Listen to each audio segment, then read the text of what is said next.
Bhati sir, अगर हम आते हैं कि ठीक है, पाकिस्तान अगर फिर से कोई दुस्साहस करेगा, हम उसको एक्ट ऑफ वॉर मानेंगे।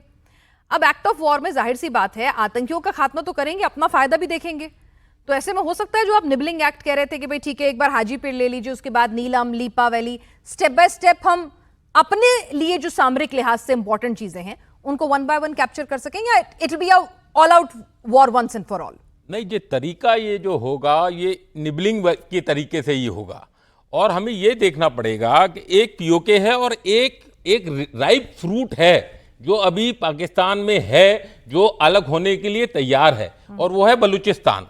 मैं पीओके से थोड़ा भटक रहा हूं, लेकिन Balochistan 43% of the area, only 7 to 8% of the population, बहुत बड़ा इलाका। ऑलमोस्ट आप ये लगा लें कि 40% उसका पाकिस्तान का पूरा हिस्सा बलूचिस्तान है, और उसमें पॉपुलेशन 10% भी नहीं है, और 90% मिनरल उनके वहां है। और ग्वादर पोर्ट और वो जो सीपेक का पूरा जो 62 अरब डॉलर पैसे जो आए हुए हैं वो बलूचिस्तान पे आए हुए हैं। वो एक मोर राइप फ्रूट है। वहां की अवाम, बीएलए, बीआरए, वहां के लोग बोल रहे हैं कि आप अपनी एम्बेसी खोलें नई दिल्ली में।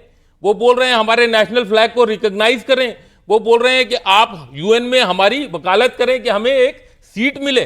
तो बलूचिस्तान एक इसी तरह धीरे धीरे ये उबाल जो है, उफान जो है, वो पीओके में दिख रहा है। ऐसा ही उफान हमें सिंध में भी दिख रहा है। तो 50% ऑफ केपीके में पाकिस्तान फौज का कोई कंट्रोल ही नहीं है।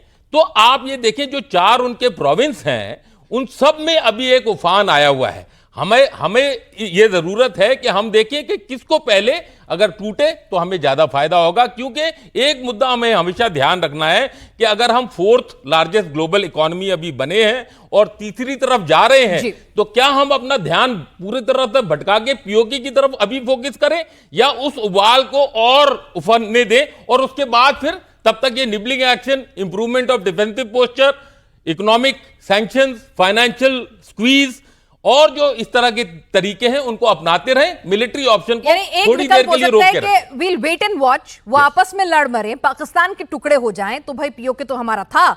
जब दुश्मन कमजोर होगा, अपने घर में परेशान होगा, अपने टुकड़े टुकड़े करवा रहा होगा, तो हम जाके अपना हिस्सा रिक्लेम कर लें। तो एक थ्योरी ये निकल कर आती है। श्रीवास्तव सर, अगर इसी चीज को हम थोड़ा आगे ले जाएं, अगर हम समझना चाहें, ठीक है, नोबडी वांट्स वॉर, हम तो कहते हैं कि हम बुद्ध के देश हैं, लेकिन युद्ध में हमारा कौशल क्या है वो हमने दिखा दिया।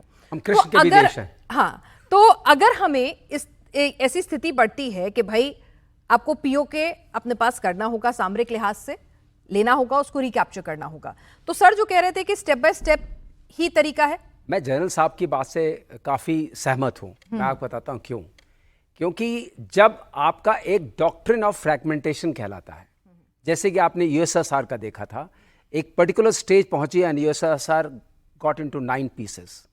तो जब बलूचिस्तान जिस तरीके से उबल रहा है, और जिस तरह से आंतरिक विद्रोह सिंध में भी हो रहा है, और जिस तरह से खैबर पख्तूनख्वा में भी हो रहा है, क्योंकि पंजाबी डोमिनेंस इतनी ज़्यादा है कि उसके खिलाफ विद्रोह हो रहा है, और पीओके में भी हो रहा है। तो ये सारे इलाकों में एक विद्रोह की लहर चल रही है, और उसको आप उसको चाहे कहें कि आप उसको संबल दें, उसको सक्षम करें जिस भी तरीके से, और उसको मॉरल, एथनिक सारा सपोर्ट करें, जिससे ह्यूमन राइट्स का भी सपोर्ट करें जैसे होता है। उससे क्या होगा, जब वो उबलेगा तब आपको कुछ और ऑपरेशंस करने पड़ेंगे।